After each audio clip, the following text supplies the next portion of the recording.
Bonjour et bienvenue dans cette 7e séance consacrée aux applications dans le domaine de l'astrophysique. Alors nous nous contenterons d'aborder seulement deux exemples, celui de la loi d'expansion de l'univers et celui de la détection des exoplanètes.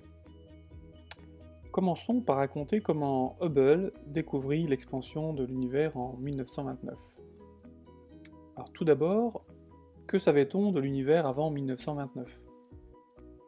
Eh bien, on admettait qu'à grande échelle, l'univers devait être homogène et isotrope selon un principe qui est le principe cosmologique de l'univers. D'autre part, on pensait qu'il était statique. D'ailleurs, en 1916, pour que ces équations de la relativité générale aboutissent à un univers statique, Albert Einstein y introduit une constante dite constante cosmologique. Ce petit bricolage, il le qualifiera plus tard comme étant la plus grande bêtise de sa vie. En 1929 donc, Edwin Hubble observe dans le nuage de Magellan des étoiles qui ont la particularité d'avoir un éclat qui varie périodiquement au cours du temps. On appelle ces étoiles des céphéides. Or, quelques années auparavant, une astrophysicienne du nom d'Henrietta Leavitt trouva une relation qui permet de relier la période des céphéides à la luminosité absolue, comme l'indique la figure ci-contre. En étudiant la luminosité d'une céphéide au cours du temps, il est très facile d'obtenir la période puis d'en déduire la luminosité absolue à l'aide de la relation période-luminosité. Il suffit ensuite de comparer la luminosité absolue avec la luminosité mesurée sur Terre pour en déduire la distance à laquelle se trouve la céphéide. C'est ainsi qu'a procédé Hubble.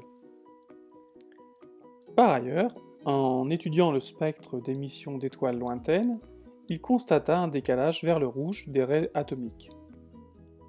En astrophysique, il est d'usage de définir le décalage vers le rouge, on dit redshift en anglais, par la grandeur petit z égale lambda' moins lambda 0 sur lambda 0, où lambda' est la longueur d'onde reçue sur Terre, et lambda 0 la longueur caractéristique de la raie atomique. D'après la loi de l'effet Doppler, on a, si les vitesses sont non relativistes, petit z égale v sur c, où v est la vitesse projetée sur la ligne de visée. On parle de vitesse radiale, et plus ce décalage vers le rouge est important, plus l'astre observé s'éloigne de la Terre à une vitesse importante.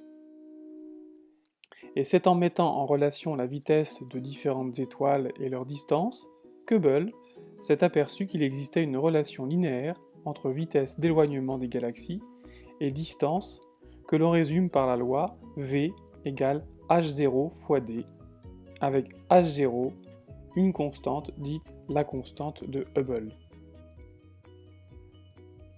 Mal estimée à l'époque de Hubble, la constante h0 est de nos jours assez bien déterminée puisqu'elle vaut à peu près 72 km par seconde par mégaparsec. Ce qui signifie qu'une galaxie située à 1 mégaparsec s'éloigne de nous à la vitesse de 72 km par seconde. Pour info, le mégaparsec est une unité de longueur qui vaut environ 3,26 millions d'années-lumière. La loi de Hubble est le premier indice expérimental en faveur de la théorie d'un univers en expansion, prévu par Georges Lemaître 2 ans plus tôt. L'univers a donc connu, il y a environ 14 milliards d'années, un début extrêmement dense et extrêmement chaud que l'on nomme le Big Bang. Illustrons la loi de Hubble en radioastronomie par exemple. Dans ce domaine, la raie spectrale hyperfine à 21 cm de hydrogène neutre est un traceur puissant de l'espèce la plus abondante dans l'univers. Cette raie se situe dans le domaine centimétrique puisque sa longueur d'onde vaut 21 cm et sa fréquence précisément 1420,4 MHz. Par exemple, cette figure montre le spectre mesuré autour de 1400 MHz provenant de la galaxie UGC 11707. On y voit la raie en question, quelque peu élargie à cause de la rotation de la galaxie.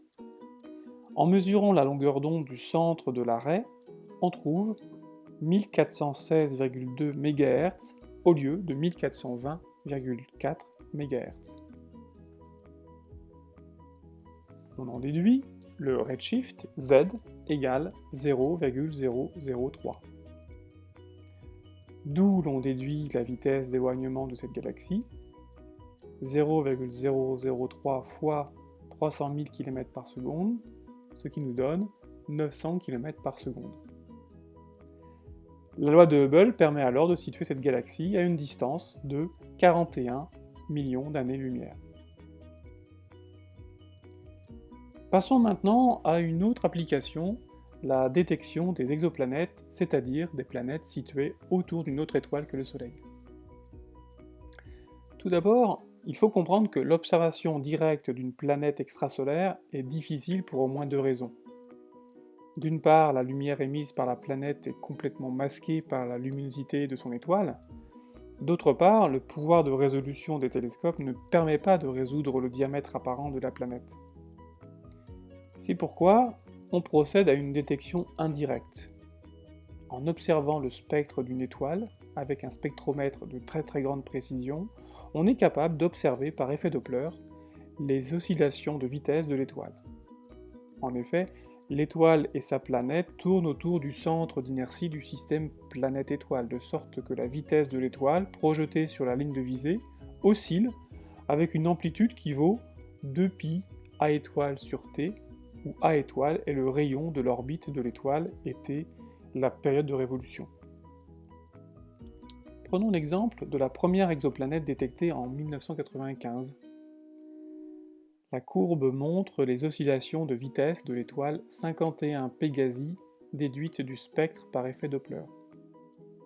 Cette étoile est située à 51 années-lumière dans la constellation de Pégase, et, à partir de son éclairement mesuré sur Terre, on peut remonter à sa luminosité absolue, et les modèles stellaires permettent alors de déduire sa masse.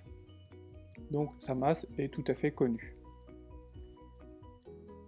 Les oscillations de la vitesse permettent, quant à elles, de penser qu'il existe une planète de masse petit m qui tourne autour de l'étoile à la distance petit a. La période d'oscillation correspond à la période orbitale de la planète. On trouve ici 4,233 jours. La troisième loi de Kepler nous donne alors accès au grand axe de l'orbite de la planète. Appelons A étoile le rayon orbital de l'étoile. Par définition du centre d'inertie, on a m fois A moins A étoile égale grand M fois A étoile. D'où A étoile vaut environ le rapport petit m sur grand M fois A, car petit m est négligeable devant la masse de l'étoile. La vitesse de l'étoile projetée sur la ligne de visée varie donc avec une amplitude Vmax égale 2π A étoile sur t, soit petit m sur grand M fois 2π A sur t, ce qui permet d'accéder à la masse de la planète. Ainsi, la courbe de vitesse permet de tirer des informations importantes sur la planète alors même qu'on ne la voit pas.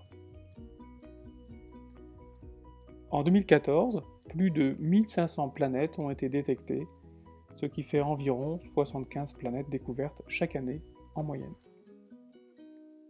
Voilà, ce dernier exemple termine le cours sur l'effet Doppler. À bientôt pour un autre cours.